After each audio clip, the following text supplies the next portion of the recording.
That's good.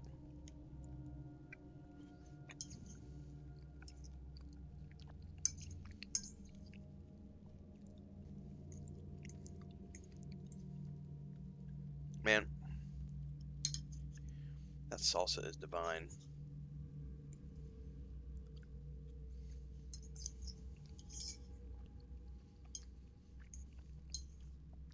I always prefer green salsas to red just because I like the citrusy flavor of the green tomatoes.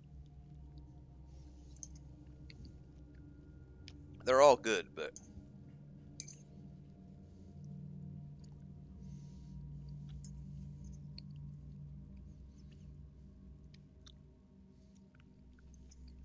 smoked peppers.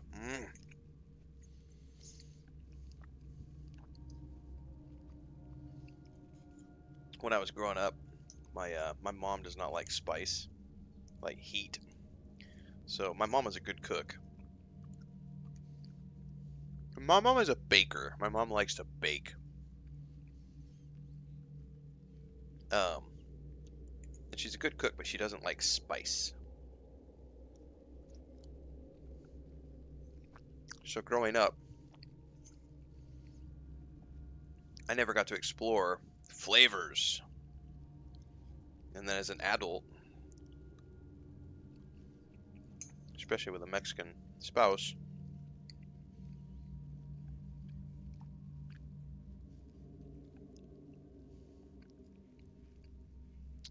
spice and flavor.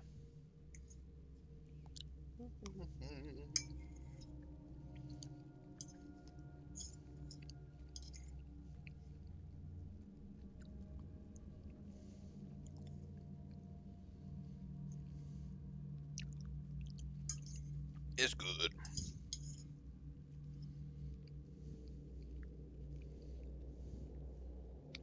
Frodo has stolen my chair. Officially. I'll be right back.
Alright, let's see here. Breakfast is down the hatch.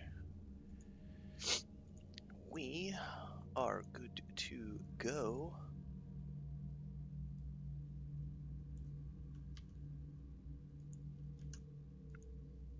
Let's go see.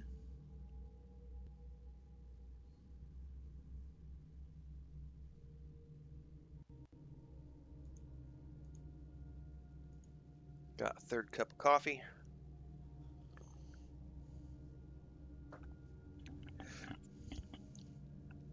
Chris and I are trying to figure out when we can schedule getting back into playing basketball together. The hard part is just finding our schedule is so different these days. We both like playing basketball for fun, just against each other. It's just shooting hoops and running around, getting some cardio in. All right, I think this was a dead end. Dude, yeah, Sherrard, Tier 2 is way harder. Like, this zone is way more challenging. That's why I put it into story mode as soon as I got into this zone, because it was taking so many arrows to kill mobs. I'm like, I don't want to sit here and my fingers are getting tired from pulling the trigger, trying to, you know, stick 30 arrows in every mob. I'm done with that. I moved it into story mode.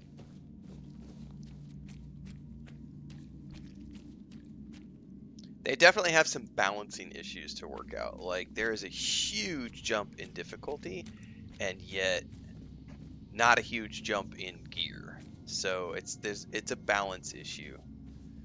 They've definitely got their work cut out for them to continue to balance the game. Oh, this is going to be a boss fight. A new set of eyes. And how hateful they are. Would you close them for me, please? Could you grant me a tiny scrap of mercy? Nope. No way. I'm not closing my eyes for you. When you arrived, I saw a rook perched on your shoulder. A sick, vile thing, loathsome to behold. I do not know why I expected compassion from someone whose hands only manifest torment. I've seen. Yes, that's another thing. They got to work on the increasing the volume of the NPCs. No matter what path you take, They have a long road ahead of them to get this game. Like someone was asking earlier, is this like Game of the Year candidate? No. I'm having an absolute amazing time, but it has a lot of problems and it needs a lot of work to get it to the point where it can be considered Game of the Year contender. One of the best RPGs I've played in years, without a doubt. But I'm willing to put up with the jank and the low volumes and the unbalanced combat, and I'm willing to put up with that stuff. A lot of other people aren't. Right, the Stalker 2 launch is a perfect example. Like, Stalker 2, that's probably going to go down as like one of my favorite launches of all time, because I played 60 hours of the game before the first patch, not realizing that story mode was broken. And then they come out with a patch and they were like, oh yeah, guys, story mode is broken. Here, it's working now. And then I log into the game and I'm like, oh my god, this whole time I've been slamming my head against the wall, suffering my way through this game, and now it plays like it's supposed to play on story mode. And 3 hours later I was done with the game and I was like, fuck you. Like 3 hours away from the ending, I get the story mode that was supposed to be there from the beginning. And I still had a great time, but like, and they have continued to patch and patch and patch and patch, and they still haven't produced the next DLC yet. It's just they've been patching the game nonstop. Stalker 2 is an amazing experience, but that launch version of the game was in a rough state. But they acknowledge it. They were like, we had no choice. We had to push the game to launch because our team had been building this game in wartime conditions. We moved countries twice. Like, we're already, like, what was it, 2 years behind schedule? We have to push this out the door. Like, we don't have a choice. We got to push it out the door and then just work on making it better. We can't keep waiting. Like, we have to do this. I can't say I'm surprised. Your kind love to parade. And now it's in an amazing place. Kingdom Come Deliverance 1. This game needs a year of patches, probably. So many. Too many. What are you? It's as though you shoulder entire lifetimes of sin. You are an abomination. You cannot be allowed to continue. May your soul finally know freedom. Alright.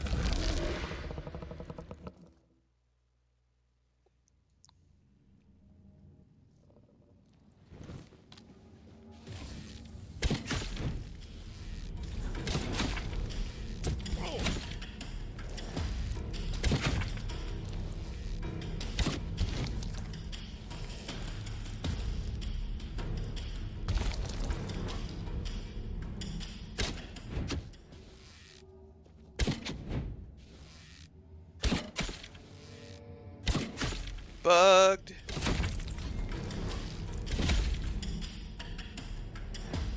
I'm loving every minute of it.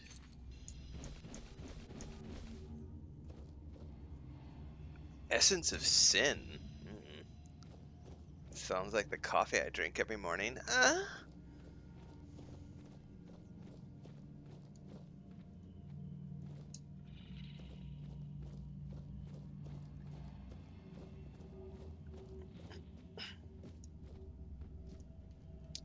Hold up. Wait a minute. I'm not allowed to put a bonfire down here. But I got a thing and I got points to spend.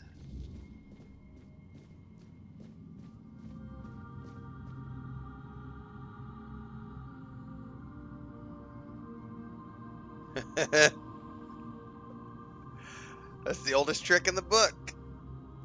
That's why you don't give people $100 bills anywhere, Mellerex. I'm sorry, your friend deserved to get robbed. Sorry. Especially when you're in a foreign destination. I don't care what country you go to on the planet. If you try to pay for something at a gas station with a $100 bill, like that's like in the US, like a lot of places won't accept anything above a 20. Like they'll just flat out tell you, we don't have change for anything above a 20. We don't have change for 50s. We don't have changes for one. I can't think of the last time I used a $100 bill to pay for something. I'm sorry to say, but that's stupidity. Like you're paying with a $100 bill at a gas station and you're expecting them to have change. First and foremost, you're in a foreign country and yes, I will say this, in Cancun, because it is a tourist destination, they do accept dollars. But like expecting them to have exact change for a $100 bill on a gas station purchase. Granted, you said he was paying for gas and stuff, but yeah, the gas station clerks aren't gonna have change for 100. Like, break that shit. You need to be going to the currency exchange place the moment you hit the airport. You go to a currency exchange place. Oh, I bet he's fuming. I bet he's fuming. But I'm sorry, he kind of walked into that like. Yeah, yeah. Oh no. Dude, even here, like, so I don't have my wallet on me. It's in the other room. So here, one of the bigger notes is the 500 peso note. So 500 pesos is like $25, more or less, depending on the exchange rate. 22 to $25. Most, especially convenience stores and stuff, like they won't they'll tell you flat out, like you have to ask before you pay. You're like, do you have change for a 500 note? And most places will tell you, if you're there early in the morning, they'll tell you, no, we don't have change for a 500. So you'll have to dig in your purse or your wallet and try to find change or pay with a card. But like, the only place you can really ever reliably break a 500 note is to go to like the grocery store, because they've always got change. But never at a gas station, never convenience stores, especially no like little local store. Taxi drivers are the worst. Taxi drivers are the worst because a taxi ride pretty much everywhere is like 30 pesos, kind of depending. And taxi drivers will be like, you'll give them like a 50 peso note, and they'll be like, oh, I don't have 20 pesos change, and you're like, bullshit. You just don't want to give me the change. Like you're just trying to scam, And they do that to everybody. Like Chris and I literally keep um, monedas. We keep the change specifically to use for taxis and ponchimobiles and combis because those guys will never give you change when you pay them. Matter of fact, my physical therapy, they have a big sign because you pay cash. There's a big sign where you pay the doctor. What's up? Um, Big sign when you pay the doctor. It says exact change only. We don't carry change. So my therapy was 59 pesos every time I went for each session. So 118 pesos. So if I give them 120 pesos, they would always have a couple of pesos to give back in change. That's a little different. But if you try to pay for your therapy with like a 200 peso note and you want them to give you 22 pesos back, they'll tell you no, you need to have exact change. Like you need to have within 1 or 2 pesos of what you're supposed to pay because we are not a bank. We don't manage change. Like that's on you. So, eh. Deadfish says, I remember college trip, one of my friends, it was his first time out of the country, whipped out a wad of cash for the week-long trip as soon as we get off the bus, asking if we brought enough. Oh my god. We freaked out and made him put it away again. Yeah, don't ever flash a wad of cash, ever. Or a cell phone. Don't flash a cell phone anywhere, or an expensive camera. Is it common to pay in bills? It depends on where you are. When you're in like pretty much everywhere here, I would say, unless you're in the city, like when you're in the city, everyone pays with a card. Especially like if you're going into all the grocery stores because they'll have the swipe readers, so you just swipe your card. You don't even have to, like, I don't even pull my card. Well, my old wallet, my new wallet has a protector in it. But my old wallet, I would just pull my wallet out and like scan the wallet, like just run my wallet over the scanner for my credit card. It's just like bloop. Like, and most places will pay through apps these days. So just, you know, you have your Apple Pay, Google Pay, whatever. But where we live in the countryside, it's pretty rare to use cards for anything. Um, we pay cash. I use my card at both the grocery stores, but everything else we pay cash for. So, um,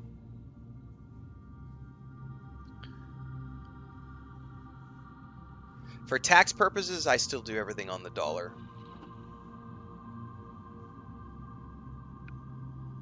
And then do transfers. Yeah. Um, that gets into tax stuff, which I don't want to dig into too deep on stream in a public area because that's tax related. But I make money on the dollar, and then it gets transferred into pesos.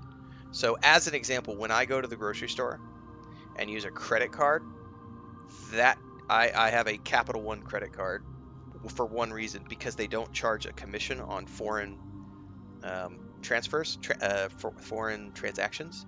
So it automatically converts the peso to whatever the dollar is, the value based on the current exchange rate. So I've used Capital One for years because of that. So I use my credit card for pretty much all of our major stuff, Amazon, grocery stores, everything else. And then we make transfers every month to a Mexican account that we have that allows us to then use the peso for anything else above and beyond. It depends on the month. The dollar can be more valuable than the peso, but it's not always that way. Like right now, the dollar is about 19 to 1. The dollar versus peso is like 19 to 1, but it's, when I first got here, it was like 11 to 1, and it has gone as high as 24 to 1. The past few years, it's been 18 to 20 to 1, but then last year it dropped all the way down to like 15, which was like kind of scary because it was like, ooh, ouch, I'm feeling the pinch because the dollar lost so much value last year because of all the stupidity in politics, and it just remains to be seen how it's going to go.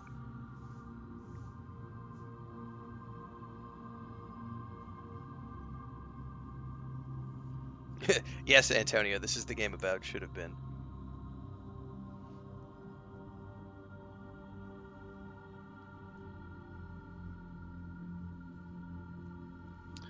Um,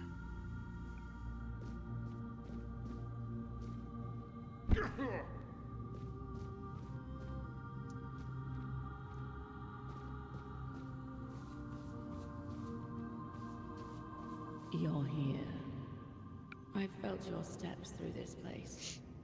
The tethers holding me, unraveling one by one. Are you here as my savior? Or have you come to seek my mother's embrace? what happened to this temple? I came here seeking solace, hoping to staunch the loss before it consumed me.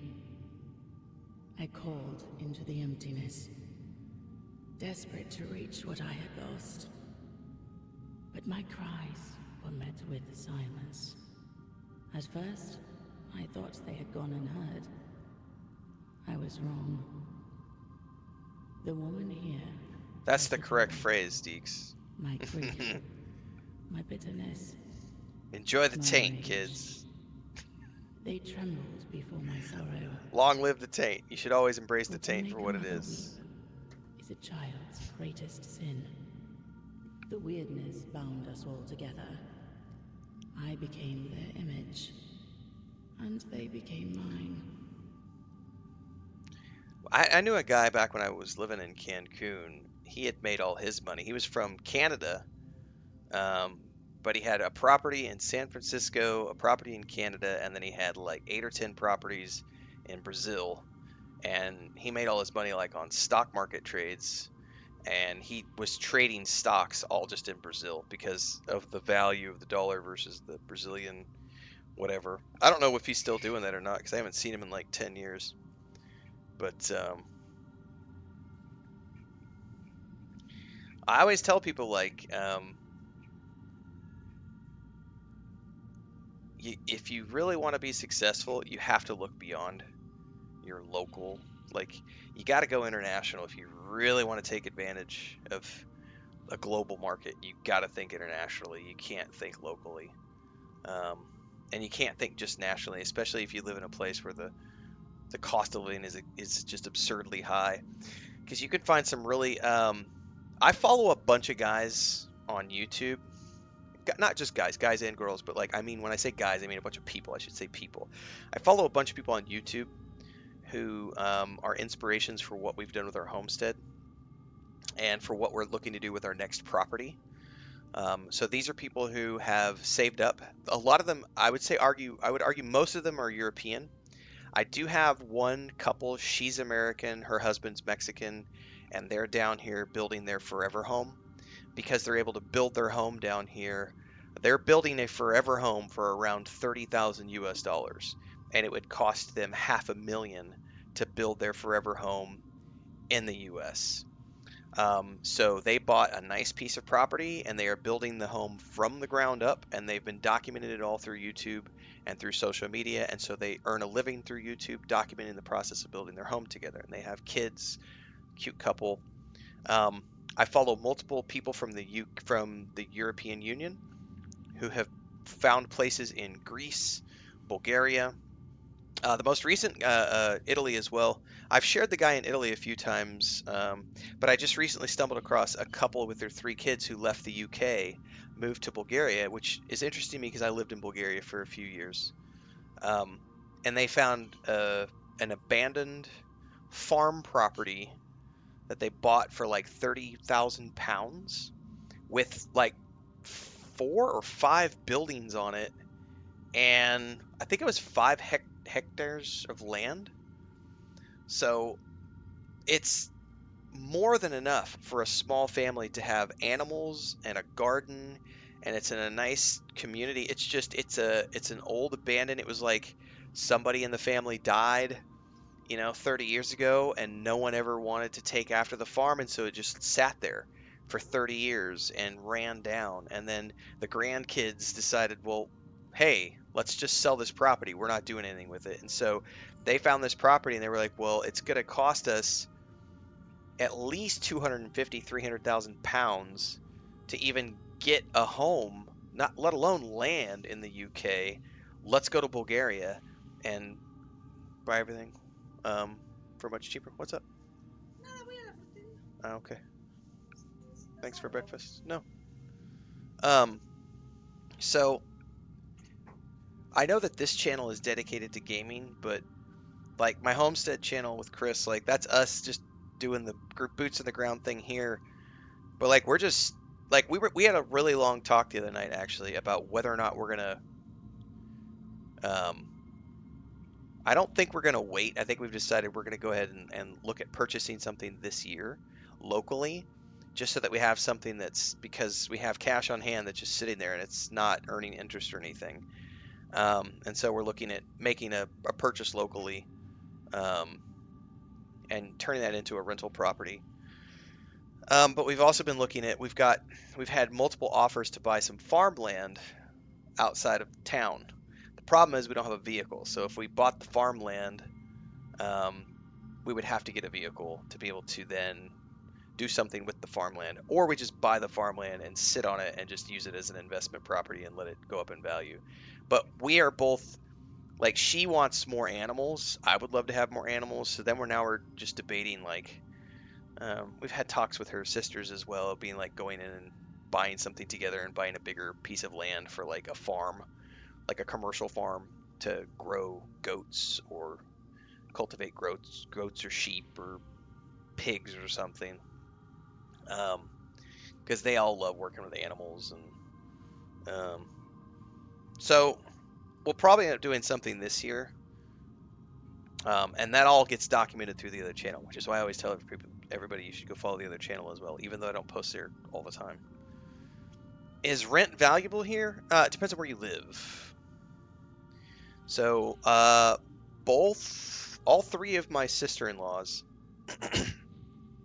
all three of them, in the little small, so I live in a small town of about 30,000 people. If I remember correctly, their small town only has like 10 or 15,000. It's about half the size of this place. It's a very small place. All three of my sister-in-laws um, make a living from rental properties. All three of them, and they started when they're all in their 30s, their mid 30s, mid to late 30s. Um, One sister started off as a pawn. She had a pawn. She started off selling. I've told this story before. She started off selling, like, buying used cell phones and selling those cell phones. She started a pawn shop out of her little. She had a little shack that she rented, a little storefront that she rented. Then she ended up buying that storefront, living in the back, and using the front as like a pawn shop. And then with her pawn shop earnings, she started buying up properties and turned those into rental properties. And she's been doing that for 10 plus years. The other sister went to Cancun with my wife. That's where they went to work like 15 years ago. They both went to Cancun to work and save money. So Chris met me, went on her journey with me. Her sister stayed behind and kept working in Cancun, saved her money, came back to the hometown, bought a piece of land, then bought the piece of land next to it, built a house from the ground up, um, started renting that house to workers who were working on one of the Mayan train, the tourist trains, lived next door to her mom while she built with her mom while she built another property on the property next door. Now she has two houses, rents out the other one, and moved back into her main home. And now she has a third property that she just bought where she's building a third house on that property.